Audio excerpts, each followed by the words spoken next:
Selamat malam pemirsa, Anda menyaksikan program Janji Jokowi JK. Saya Ade Mulya. Pemirsa, Jales Veva Jaya Mahe, di laut kita jaya. Jangan lagi membungkungi laut, saatnya kini mengembalikan kejayaan Indonesia di laut dan samudra. Semangat ini menjadi salah satu nawacita pasangan Jokowi JK di masa kampanye pemilihan presiden dan wakil presiden 3 tahun lalu. Dan untuk merealisasikan semangat itu, Presiden melalui Kementerian Kelautan dan Perikanan melakukan sejumlah gebrakan yang diharapkan berujung pada kedaulatan maritim dan juga kesejahteraan nelayan. Bagi Indonesia, dulu, sekarang, dan yang akan datang, menjaga bahari adalah harga mati.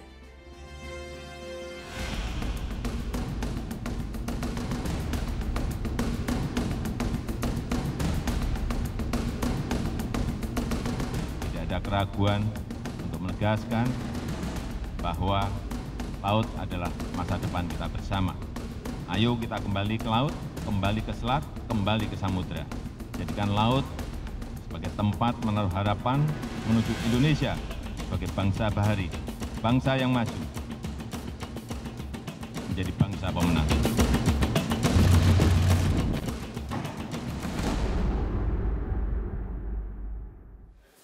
Kesejahteraan nelayan menjadi prioritas pemerintah seiring semangat nawacita Jokowi, yaitu menjadikan Indonesia sebagai poros maritim dunia. Gebrakan pemerintah, utamanya Kementerian Kelautan dan Perikanan dalam memberantas pencurian ikan atau illegal fishing, terhitung tidak main-main. Kapal atau sejak 2015 hingga 2017 sebanyak 317 kapal pencuri ikan diledakkan dan juga ditenggelamkan.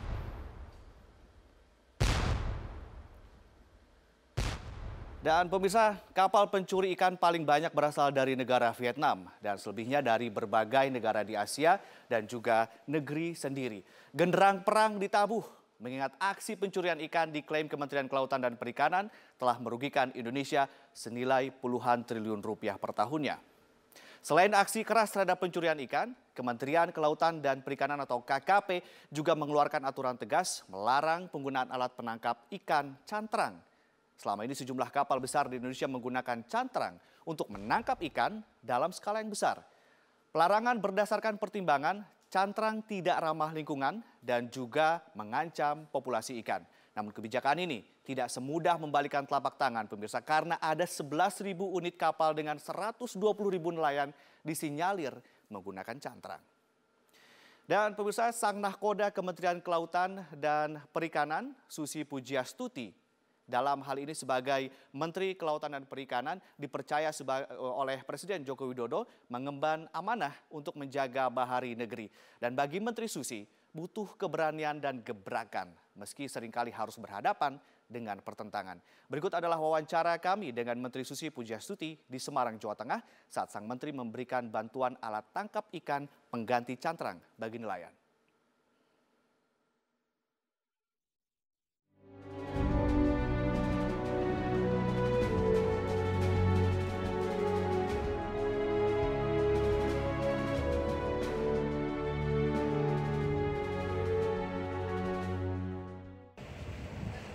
Ya, pemirsa, saat ini saya sudah bersama dengan Ibu Menteri Kelautan dan Perikanan, Ibu Susi Pujiastuti, yang hari ini pakai baju bunga-bunga, kayaknya lagi cerah, lagi berbunga-bunga ya Bu. Abis ini. Tadi ada acara Nordic Day, garden party, jadi saya pakai baju. Dan berbunga-bunga karena juga habis membantu membagikan alat-alat tangkap tadi ya Bu. Ya. Ini alat tangkap yang menggantikan cantrang atau seperti apa? Ya, yang mengganti cantrang di bawah 10 kapal-kapal cantrang di bawah 10 GT ya, model-model begini arah cantrang. Ada 7.000 katanya yang akan dibantu. Yang harus diganti oleh kita ya rencananya. Oke. Itu total nelayan memang hanya 7.000. Kata Enggak, itu dengar yang ada yang pakai alat tangkap cantrang di bawah 10 GT. Yang mendaftar katanya 14.000 nelayan, itu gimana Bu nanti yang 7.000-nya? 14.000 nelayan katanya mendaftar, tapi yang mendapat ini juga dapat dari media nih Bu. Ini konfirmasi seperti apa? Tahu saya dari catatan Dirjen kita 7.500. 7.500. Jadi ini solusi untuk masalah cuntrang-cantrang selama ini Bu? Yang untuk para nelayan kecil di bawah 10 GT. Kalau yang besar kita bantu dengan akses kepada perbankan. Jadi mekanismenya beda begitu ya. Oke, soal ini Bu, apa namanya, kita sudah 3 tahun perjalanan pemerintahan Jokowi JK. Apa masalah yang sampai saat ini belum terselesaikan Bu? Illegal fishing masih ada 10% di perbatasan-perbatasan laut kita dengan negara tetangga. Kemudian unreported catch, masih banyak kapal-kapal kita yang tidak melaporkan tangkapannya. Jadi akhirnya pendapatan negara dari sektor pajak di perikanan pun sangat sedikit. Ketidakpatuhan daripada para pengusaha kapal-kapal ikan masih tinggi. Yang kedua, destructive fishing. Destructive fishing itu menangkap ikan pakai bom, bius, itu juga masih sangat banyak. Kemudian juga perdagangan koral-koral, CITES, jenis-jenis penyu dan lain sebagainya, itu juga masih persoalan-persoalan yang kita hadapi, selain juga polusi laut. Kemudian dari satu sisi juga kekurangan logistik center yang mana di pulau-pulau kecil ini memang sedang kita bangun. Tapi kalau dilihat dari nilai tukar nelayan, pemerintah Jokowi sudah meningkatkan dari 104 ke 110.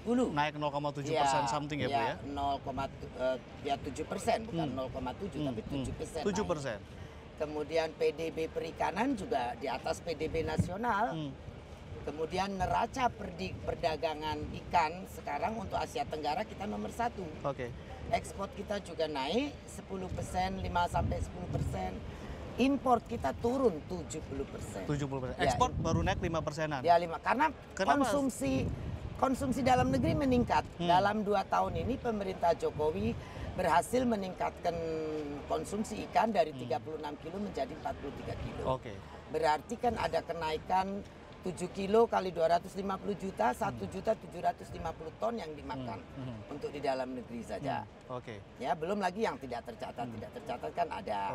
Kemudian kalau kita lihat dari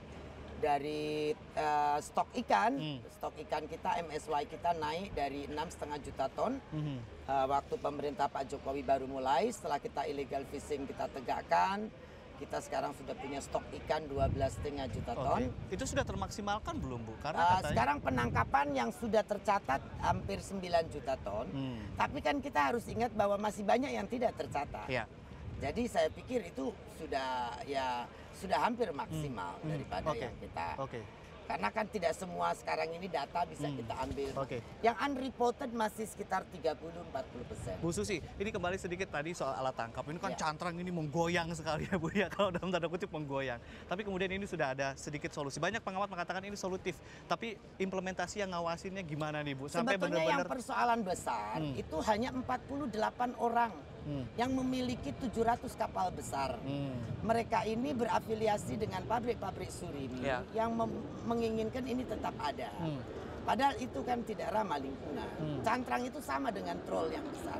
Karena sama pakai mesin, pakai gardan, artinya pakai wrench. Ini solusi sudah ada, pengganti sudah ada, isu yang lain mungkin bisa dibuat lagi. Yang besar-besar ini memang tidak mau berhenti. Mereka ingin bisa terus memakai alat tangkap itu.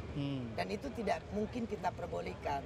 Karena itu sama dengan troll, tidak beda yang besar-besar. Tapi soal pengawasannya Bu, supaya tepat kalau yang sasaran. kecil-kecil ini semua kita bisa diawasi. Bu. Tapi masa kita hanya karena 48 orang, lalu Indonesia harus rusak lautnya, kan tidak mungkin.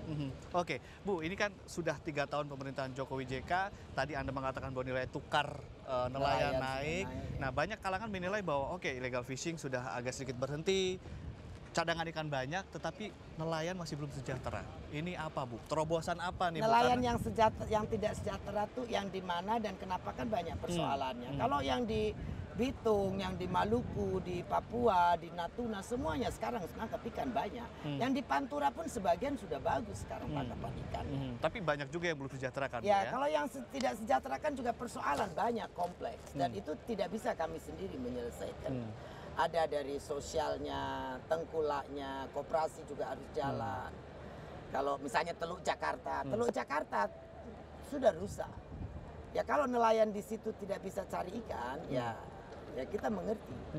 Nelayan yang tidak sejahtera itu yang di mana dan kenapa, kan tidak boleh di-generalize juga. Alat tangkap sudah diberikan gratis untuk pemilik 10 gross ton ke bawah, tapi kemudian masih banyak juga yang bilang modalnya mana nih Bu? Tadi seperti Pak Ganjar. Ya, kita ada BLU juga kan, ada bantuan BLU dari berapa anggaran yang pemerintah. disediakan?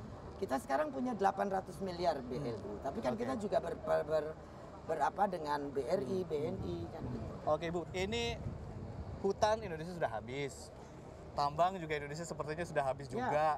Ini tinggal laut nih Bu yang bisa kita Ya itu kenapa saya harus segera memastikan bahwa kita tuh mengeksploitasi laut ini dengan benar. Karena kita tidak ingin seperti hutan, seperti tambang, yang semuanya sudah habis dan tidak renewable. Kalau laut kan renewable. Kalau kita jaga, kita batasi cara tangkap yang benar, cara tangkapnya benar, yang tidak benar kita stop. Itu kan ikan akan bergenerasi, jadi kita akan tambah banyak ikan. Tapi masalahnya pengetahuan nelayan juga masih tidak sevisioner itu begitu kalau ya Bu ya? kita tidak pikir sama-sama dan disiplin ya tidak bisa. Maka laut pun akan habis sama seperti tambang dan hutan. Baik Bu Susi, nanti kita sambung lagi dan pemirsa tetaplah bersama kami, janji Jokowi JK akan segera kembali. Terima kasih Bu. Nanti bareng.